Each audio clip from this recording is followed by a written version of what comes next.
Has this ever happened to you? You load into a new survival world, but for whatever reason you cannot find food, so you're wandering through the forest, hungry and afraid, and you succumb to the hunger. Well, if it has, don't worry, because I'm here to teach you all about early game crop farming in Minecraft. So hopefully after this video you will never die of hunger again. However, I cannot protect you from the creepers. To begin farming, you must first obtain the seed and/or the crop that you wish to plant. For the wheat seeds are the easiest. You just come to some grass and you start punching until one drops, just like that. Boom. Now you're the proud owner of one wheat seed. Potatoes and carrots can be found in multiple sources. They can be found in loot chests. They can drop from zombies. But the easiest way I find is to just find a village, hope that it has the crop you are looking for, and you just ransack it. You know, they don't need to eat, so you might as well take it all. Villages often have more than one farm. It appears that this one is not one of them, but you know, villages are a mixed bag. Sometimes you get loads of farms, sometimes you only get one little potato farm, and they block your camera view sometimes, so they're a pain, but we must raid them to get the crops. Okay, now that you have your precious seeds and/or crops, it is time to plant them. To do so, you just need to make a hoe. Any kind will do. You need to find the closest water source, and you just till up the coastline. We've all done it. It's as simple as that. Now you can plant any of your crops: beet, carrots, wheat, potatoes. They all work. Fun fact about water is it hydrates up to 4 blocks away, so you could expand your farms this far off the coast. That's quite a lot more space for crops, if you ask me. But eventually you're going to want to move somewhere away from the coast, and you're going to want to set up a farm elsewhere. So all you need is an iron bucket with water. You can just place one water source here and it hydrates all this area. One water block goes a long way. 4 blocks in each direction, and you also connect up the diagonal. So not this one. That one does not say hydrated, but this whole area is hydrated for 1 water block. That is 80 spaces for your crops. It's such a large area, in fact, that I would recommend using an iron hoe, or at least multiple stone hoes. Wooden hoes break way too quick. And then you just plant all your crops. Hopefully the village you raided had loads of farms for you to raid, so you have enough to plant this big area. I'll even plant some beetroot, even though I don't know why you would want to, unless you really want red dye. Okay, now that your crops are planted, you can either wait for them to grow, or if you've killed some skeletons in your time being alive, you could craft that into bone meal.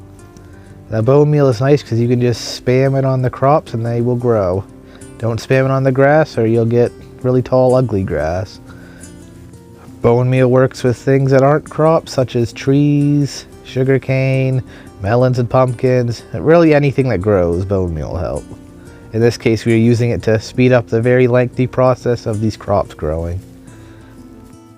Hopefully you have killed many skeletons, as you will need loads of bone meal to complete this growing process. It's just, you just can't stop spamming. So apparently if you just hold down the click, you will harvest by accident. But let us get to harvesting, shall we? You can just punch them with your hands. That works just fine. You will get 1 wheat and also some wheat seeds. So you can replant and make the farm bigger as you go. Once you get 3 wheat, you can come over to a crafting table.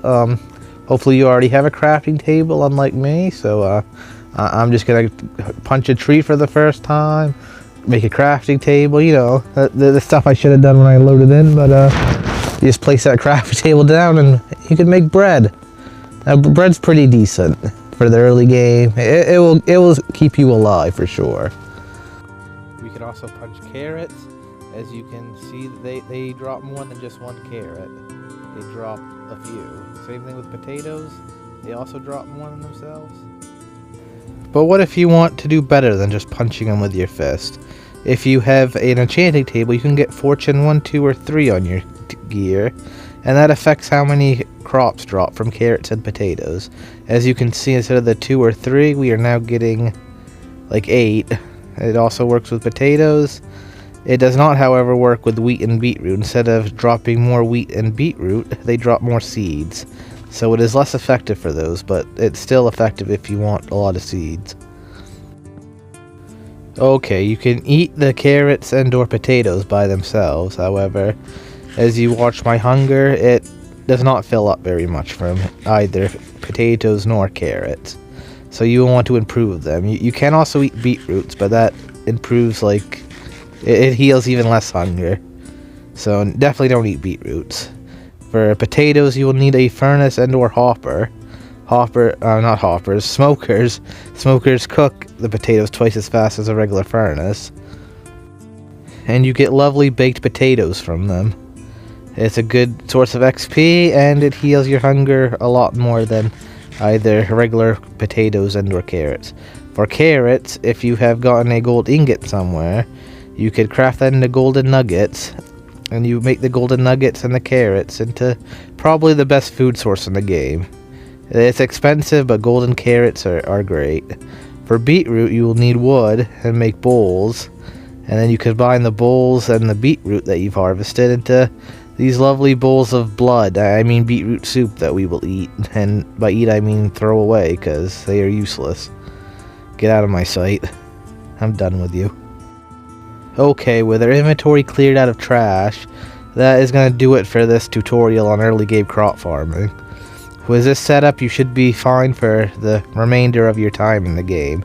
There are more complicated redstone aspects to it, but that's for someone that's an expert on those. Thank you for watching.